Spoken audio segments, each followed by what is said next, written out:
ज्ञानेश्वरीची अविटगोडी चाखू इच्छिणाऱ्या सर्व श्रोत्यांना आमचा नमस्कार. सर्व श्रोत्यांनी पूर्ण चित्त एकवटून ध्यानस्थ बसून डोळे मिटून शांतपणे ज्ञानेश्वरीच्या ओव्यांचा आस्वाद घ्यावा ही नम्र विनंती. ज्ञानेश्वरी प्रत्येक ओवीचा मराठीत अर्थ याचे सर्व व्हिडिओची प्लेलिस्ट डिस्क्रिप्शन बॉक्समध्ये दिली आहे.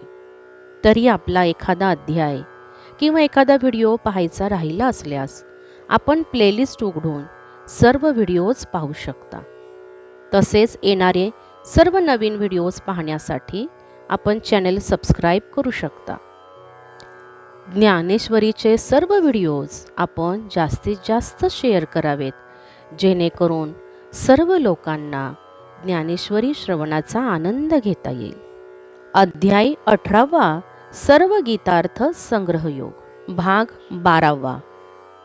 मागील भागात भगवंतांनी सात्विक ज्ञान आणि राजस ज्ञानाची लक्षणे स्पष्ट करून सांगितली. आजच्या भागात आपण तामस ज्ञानाची लक्षणे ऐकणार आहोत. ओवी क्रमांक 551. जे गा ज्ञान ऐसे गुणग्रहे तामसे घेतले भोवे पिसे होऊनिया. जे सोयरीके बाधून येणे पदार्थी निषेधून म्हणे निरोविले जैसे सुने शून्यग्रामी. तया तोंडी जे नाडळे का खाता जेने पोळे तेची एकवाळे येर घेनेची. पाही सोने चोरिता उंदिरू न म्हणे थरू विथरू नेने मांस खाईरू काळे गोरे. नाना वना माझी बोहरी कडसनी जेवी न करी का जीत मेले न विचारी बैसता माशी. अर्जुना, जे ज्ञान तमोगुणरूपी पिशाच्याने पछाडल्यामुळे वेडे होऊन भ्रमण करते, विषय भोगात नात्याची आडकाठी म्हणत नाही, कोणताही पदार्थ त्याला निषिद्ध नाही, एखाद्या ओसाड गावातील कुत्र्याप्रमाणे त्याची अवस्था आहे. मग त्याच्या तोंडात जो पदार्थ मावत नाही किंवा जो पदार्थ खाताना तोंड पोळते ते पदार्थ तो खात नाही आणि इतर सर्व पदार्थ तो खातच राहतो. सोने चोरून नेताना उंदीर बरे वाईट निरुपयोगी उपयुक्त असा विचार करीत नाही. मांस खाणारा काळे आहे की गोरे आहे हे पाहत नाही. रानातील लागलेली आग हे कोण ते कोण असा विचार करीत नाही. आपण ज्याच्यावर बसलो तो जिवंत आहे की मृत आहे हे माशी पाहत नाही. अगा वांता का वाढिलेया साजूक का सडलिया विवेको का बळिया नाही जैसा. तैसे निषिद्ध सांडूनी द्यावे का विहित आदरे घ्यावे हे विषयांचे निनावे नेने चिजे. जे तुले आड पडे दिठी ते तुले घे विषयाची साठी मग ते स्त्री द्रव्य वाटी शिष्णोदरा. तीर्थातीर्थ हे भाष उदकी नाही सनोळख तहान वोळे तेची सुख वाचुनिया.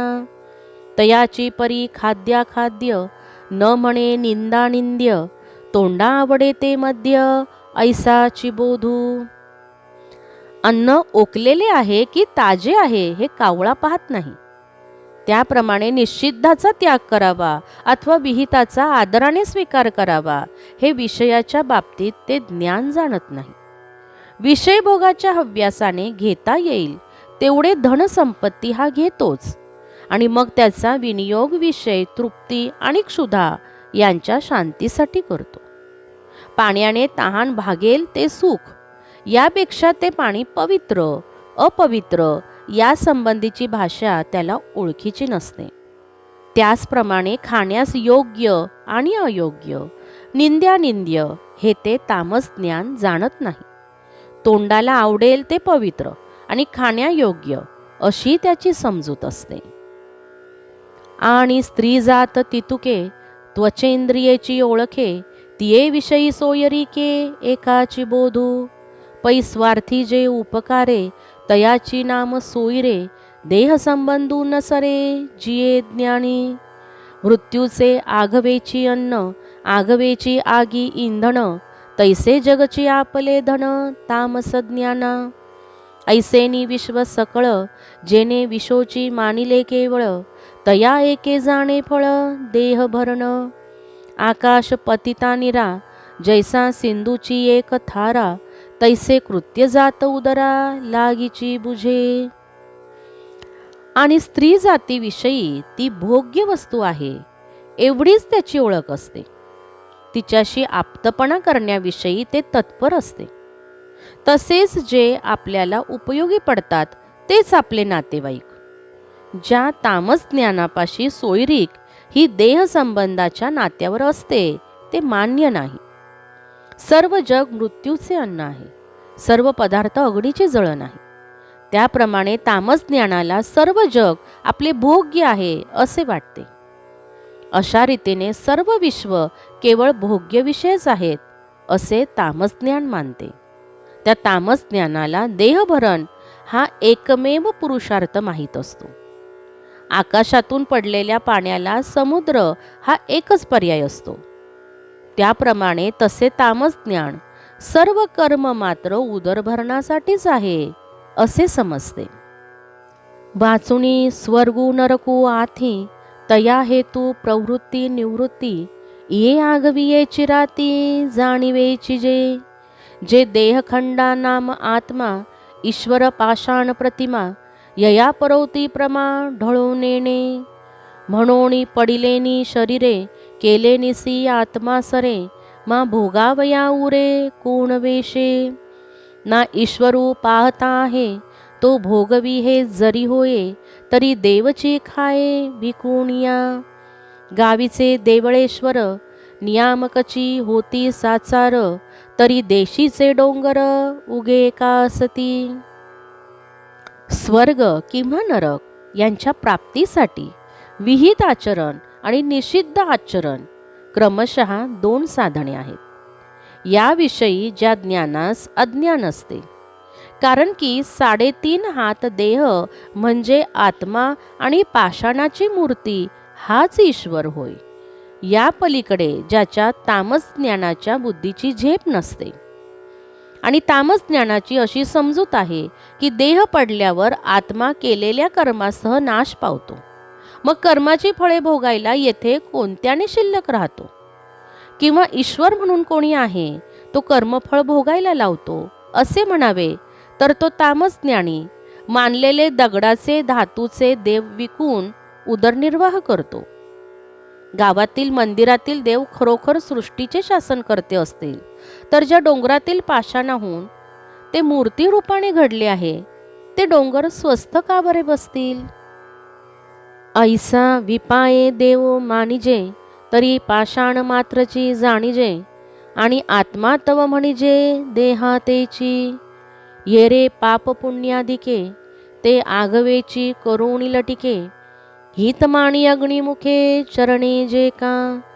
जे चामाचे डोळे दाविती, जे इंद्रिये गोडी लाविती, ते चिसाच हे प्रतिती पुढी जया. किंबहुना ऐसी प्रथा वाढती देखसी पार्था, धुवाची वेली वृथा आकाशी जैसी. कोरडाना बोला उपेगा आथी गेला, तो वाढोणी मोडला भेंडू जैसा. नाना उंसाची कणसे का नपुंसके माणुसे, वण लागले जैसे साबरीचे. याप्रमाणे कदाचित जर देव मानला तर तो फक्त दगडाची मूर्ती समजतो आणि देहाला आत्मा समजतो. इतर जे पापपुण्य ती सर्व लटकी आहेत असे समजून अग्नीप्रमाणे मिळेल ते भक्षण करण्यामध्ये म्हणजे भोग घेण्यामध्ये हित आहे असे तो समजतो. जे डोळ्यांना दिसते आणि इंद्रियांना आवडते त्याच गोष्टी खऱ्या आहेत अशी त्याची खात्री आहे. किंवा पार्था, आकाशात धुराचा वेल व्यर्थ वाढतो तसा हा व्यर्थच वाढत गेलेला अनुभव तुला प्रत्ययाला येईल. भेंडाचा वृक्ष वाळलेला अथवा ओला असला तरी उपयुक्त होत नाही, तो वाढून व्यर्थ मोडून जातो. किंवा उसाची कणसे, षंड पुरुष, सावरीची झाडे ही निरुपयोगी असतात. नातरी बाळकाचे मन, का चोरा घरीचे धन, अथवा गळस्तण शेळीयेचे. तैसे जे मायाने वोसाळ दिसे जाणणे, तया ते मी म्हणे तामस ज्ञान. तेही ज्ञान या भाषा, बोलिजे तो भावो ऐसा. जात्यंधाचा का जैसा डोळा वाडू. का बधिराचे नीट कान, अपेया नामपान. तैसे आडनाव ज्ञान तामसा तया. हे असो किती बोलावे, तरी ऐसे जे देखावे. ते ज्ञान नोहे जाणावे डोळसतम. अथवा बालकाचे मन चंचल असते, चोरून आणलेले द्रव्य उघडपणे व्यय करता येत नाही, किंवा शेळीच्या गळ्यात असलेले स्तन निरुपयोगी असते. त्याप्रमाणे जे निरर्थक आणि स्वैर आहे त्याला आम्ही तामस ज्ञान असे म्हणतो. त्या तामस ज्ञानाला ज्ञान असेच म्हणतात. त्यातील हेतू हा की जन्मांधाचा डोळा मोठा म्हणायचा. बहिऱ्या मनुष्याचे कान चांगले आहेत, किंवा अपेयांना मद्याधिकांना जसे पान म्हणजे पिण्यास योग्य म्हणायचे, त्याप्रमाणे त्या तामस ज्ञानाला ज्ञान हे केवळ आडनाव आहे. असो, आणखी किती वर्णन करावे, तर असे जे ज्ञान त्यास ज्ञान न समजता तो स्वच्छ तमोगुण आहे असे समजावे. एवं तिही गुणी भेदले यथा लक्षणे, ज्ञानश्रोते शिरोमणी दाविले तुझ. आता याची त्रिप्रकारा, ज्ञानाचेनी धनुर्धरा. प्रकाशे होती गोचरा कर्तव्याच्या क्रिया. म्हणून कर्म पैगा अनुसरे तिही भागा. मोहरे झालिया वोघा पाणी जैसे. तेची ज्ञानत्रय वशे त्रिविध कर्म जे असे. तेथ सात्विक तव ऐसे परिसाथी. याप्रमाणे हे अर्जुना, असे 3 गुणांनी 3 प्रकारचे झालेले ज्ञान, त्याचे जे लक्षण ते तुला सांगितले. आता याच 3 प्रकारच्या ज्ञानाच्या प्रकाशाने कर्ताच्या क्रिया उघड दिसतात. एकच पाणी निरनिराळ्या पात्रातून वाहणाऱ्या प्रवाहाशी मिळाले की त्या प्रवाहासारखे बनते. त्याप्रमाणे कर्म ही ज्ञानाच्या भेदामुळे निरनिराळे घडते. ज्ञानाच्या 3 भेदांमुळे घडणारे 3 प्रकारचे कर्म, त्यातील सात्विक कर्म प्रथम तुला सांगतो, ते नीट लक्ष देऊन ऐक. तरी स्वाधिकाराचे मार्गे आले जे मानिले अंगे. पतिव्रतेचे परिश्वंगे प्रिया ते जैसे. सावळ्या अंगा चंदन प्रमदालोचनी अंजन. तैसे अधिकारासी मंडन नित्यपणे जे. ते नित्य कर्म भले होय नैमित्तिकी सावाईले. सोणयासी जोडले सौरभ्य जैसे. आणि अंगा जीवाची संपत्ती वेचुनी बाळाची करी पाळती. परी जीवे उबगणे हे स्थिती न पाहे माय.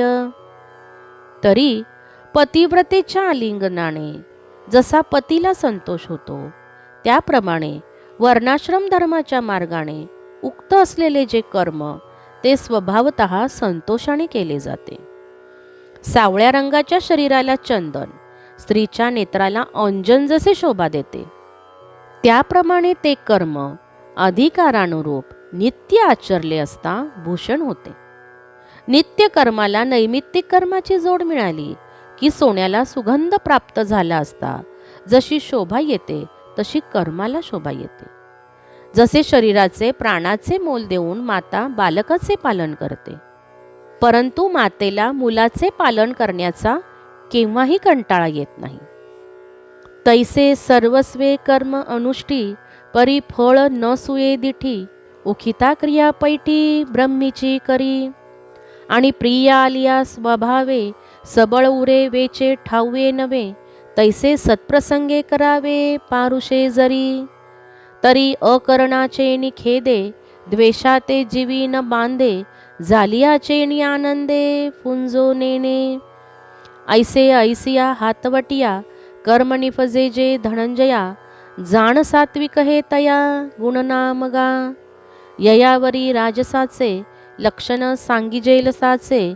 न करी अवधानाचे वाणेपण. त्याप्रमाणे सर्व प्रकाराने कर्माचे अनुष्ठान करतो, परंतु फळावर लोभदृष्टी न ठेवता सर्व कर्म ब्रह्माच्या ठिकाणी अर्पण करतो. मित्र प्रिय व्यक्ती आला असता त्याच्या सन्मानार्थ आपल्या जवळील सर्व सामग्री खर्च झाली की शिल्लक राहिली याचे भान राहत नाही. त्याप्रमाणे सत्पुरुषाशी सत्संग करण्यामध्ये आपले नित्यकर्म करायचे जर राहिले तरी कर्म करायचे राहिले म्हणून तो मनास खेद वाटू देत नाही, रागावत नाही आणि ते कर्म पूर्णत्वाला गेले म्हणून आनंदाने अभिमानी होत नाही. धनंजया, अशा युक्तीने जे कर्म घडते त्याला सात्विक कर्म हे गुणावरून नाव आले आहे. यानंतर राजस कर्माचे लक्षण सांगण्यात येईल. अवधान देण्यास कमी पडू नकोस. तरी घरी माता पितरा धड बोली नाही संसारा, येर विश्वभरी आदरा मूर्खू जैसा. का तुळशीचिया झाडा दुर्णी न घापे सिंतोडा, द्राक्षीचिया तरी बुडा दूधची लाविजे. तैसी नित्य नैमित्तिके कर्मे जिये आवश्यके, तयाचे विशी न शके बैसला उठू. येरा काम्याचे नितरी नावे देह सर्वस्व आगवे, वेचिताही न म्हणवे बहु ऐसे. अगा देवडी वाढी लाहिजे तेत मोल देताण धाईजे, पेरिता पुरे न म्हणिजे बीज जेवी. का परिसू झालिया हाती लोहा लागी सर्व संपत्ती, वेचू करिता ये उन्नती साधकू जैसा. घरी आई वडिलांबरोबर कधी एखादा गोड शब्दही बोलत नाही, परंतु बाहेर सर्व जगाला मात्र प्रेमाने वागवितो. किंवा दारात असलेल्या तुळशीला दुरून पाण्याचा थेंबही घालत नाही, परंतु द्राक्षाच्या वेलीला दुधाचे शिंपण करतो. त्याप्रमाणे नित्य नैमित्तिक कर्मे त्यांचे आचरण करण्याविषयी तो बसल्या जागेवरून उठत सुद्धा नाही. एरवी काम्य कर्माच्या नावांनी सर्व देह झिजविला तरी त्याला शीन वाटत नाही. अरे, वाडीदिडीच्या व्यापारात पैसे खर्च करण्यास ज्याची तृप्ती होत नाही, विपुल पीक येण्यासाठी जमिनीत किती बी पेरले तरी त्याला पुरेसे वाटत नाही, किंवा परीस हाती लागल्यावर लोखंडाच्या खरेदीत संपूर्ण संपत्ती खर्च करण्यास जो तत्पर असतो, तयार केलेले सोने विकून लोखंडच खरेदी करतो. येथपर्यंत 600 ओव्या समाप्त झाल्या आहेत. यापुढील ओव्या आपण अध्याय 18 आणि भाग 13 यामध्ये पाहणार आहोत. राम कृष्ण हरी, राम कृष्ण हरी.